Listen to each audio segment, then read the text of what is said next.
It's Ken Harbaugh from Against All Enemies on the MeidasTouch Network. If it's not already abundantly clear, the central theme of Donald Trump's 2024 campaign will be immigration. It is the top issue for his most fervent supporters, and the former president does everything he can to stoke their fear and paranoia. Case in point. It's sad to see what's happening to our cities. Our cities are being overrun with migrant crime, and that's Biden migrant crime. But it's a new category of crime, and it's violent, where they'll stand in the middle of a street and have fistfights with police officers, and if they did that in their countries from where they came, they'd be killed instantly. For the record, migrants commit crimes at lower rates than non-migrants in the U.S., but we all know the truth is the last thing Donald Trump cares about.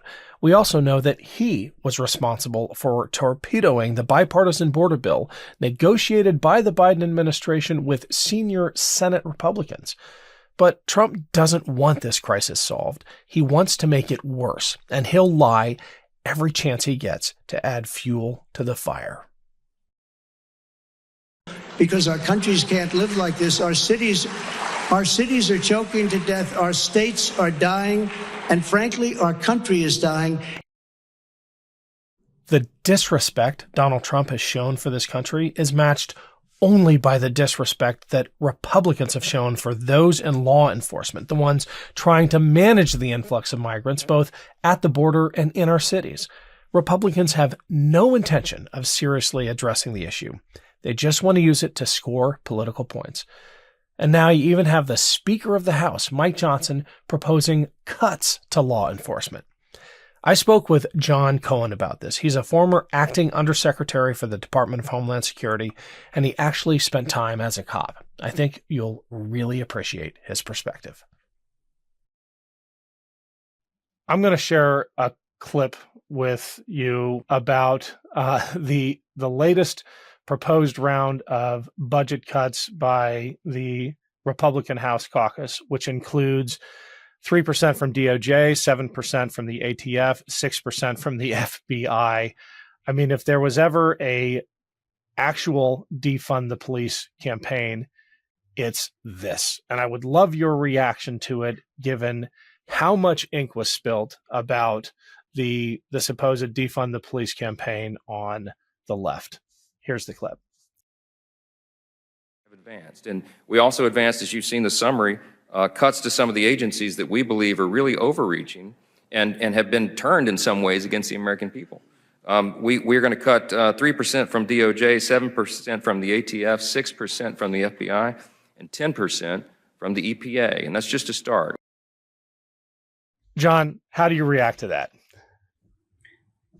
I mean, look, I think it's important for people to understand what these organizations actually really do. And I've been fortunate in my career. I've worked with ATF. I've worked with the FBI. I worked drug cases.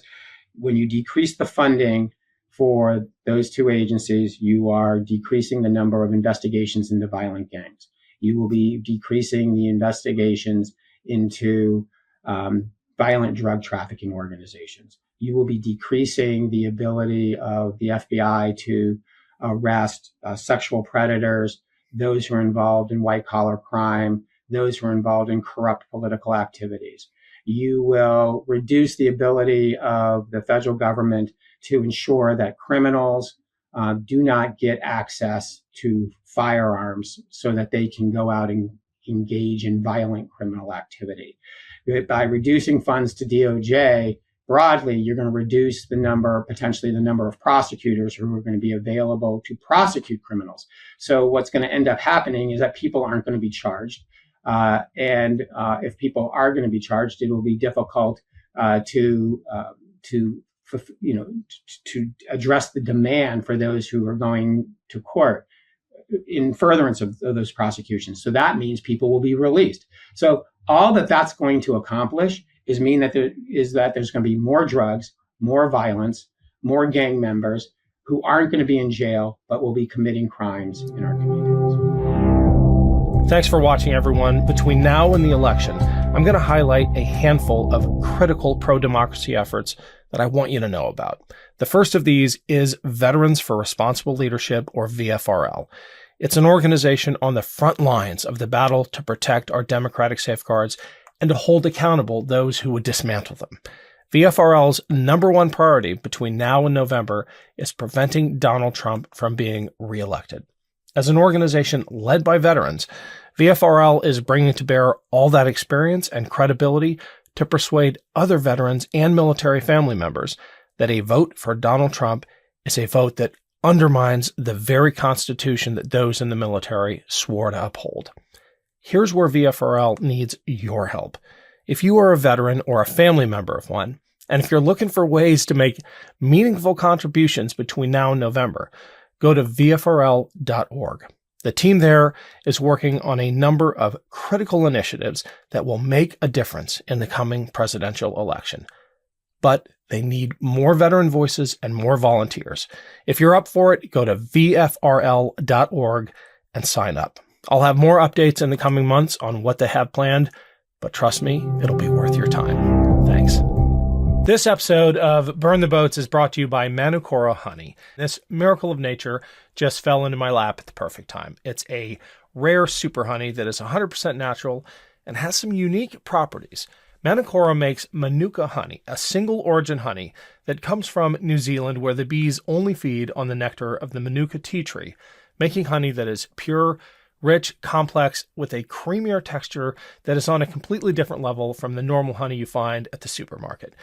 You can use it as you would any other honey, but what puts the super in Manuka honey is it's rich in oxidants and prebiotics, 3 times more compared to regular honey. On top of that, it contains an antibacterial compound called MGO that can be found exclusively in Manuka honey. The bottom line is that these nutrients support your optimal immune and digestive health, and it's delicious. Manukora sent me a jar and squeeze bottle of their MGO 850 Plus Manuka honey, their best-selling honey. The 850 Plus honey has a creamy caramel texture that is unlike anything I've ever tried. Just grab a spoonful out of the jar and I put it in my favorite beverage, or I squeeze some out on toast or oatmeal. It's delicious. Manukora is savory, delicious, and truly the best honey I've had. If you head to manukora.com/boats, you can get $25 off their starter kit, which comes with the MGO 850 Plus Manuka honey, a free travel pack of honey sticks, a free wooden spoon, and also a free guidebook. It's the perfect gift for a loved one, no matter the season. I love the jar and squeeze bottle, but the extra pack of compostable honey sticks is perfect for whenever you're on the go. You can bring them with you when you're traveling or need a quick snack running errands, and they are the perfect energy boost if you're out for a run or at the gym, especially this time of year. That's manukora.com/boats to get $25 off your starter kit. This is just the ultimate honey. Indulge and try some honey with superpowers from Manukora. Do you think it is possible in 2024 that we'll see a shift within your profession, an awakening, if you will, an awareness that the party that once claimed to be the law and order party, tough on crime, is actually pulling the rug out from underneath law enforcement? They're celebrating insurrectionists and people who beat cops with flagpoles. I come at this as a veteran who saw in 2020 a striking shift within the military. You had a wartime president, Donald Trump, who should have gotten an overwhelming majority of the military vote if you look at historical patterns, as a Republican wartime president, but didn't. I mean, barely broke even. And that was an incredible shift. I wonder if I think that will continue among military voters. Do you think anything like that is in the cards for those in law enforcement? Yeah, I don't know. I mean, I have to say, as a non-political person, I mean, I've worked for Democrats, I've worked for Republicans. I've stayed focused on, not on political ideology, but on, doing my job in law enforcement or counterterrorism or Homeland Security. I think what bothers me is there's a accuracy void, right? I mean, there's if you look at what was discussed in the State of the Union and the reaction in the State of the Union, I have to live in the world of facts. So let's talk about some facts. Violent crime began rising in 2019. It rose 2019 as opposed to 2018, as compared to 2018. It rose again in 2020. And that rise continued until last year for many communities.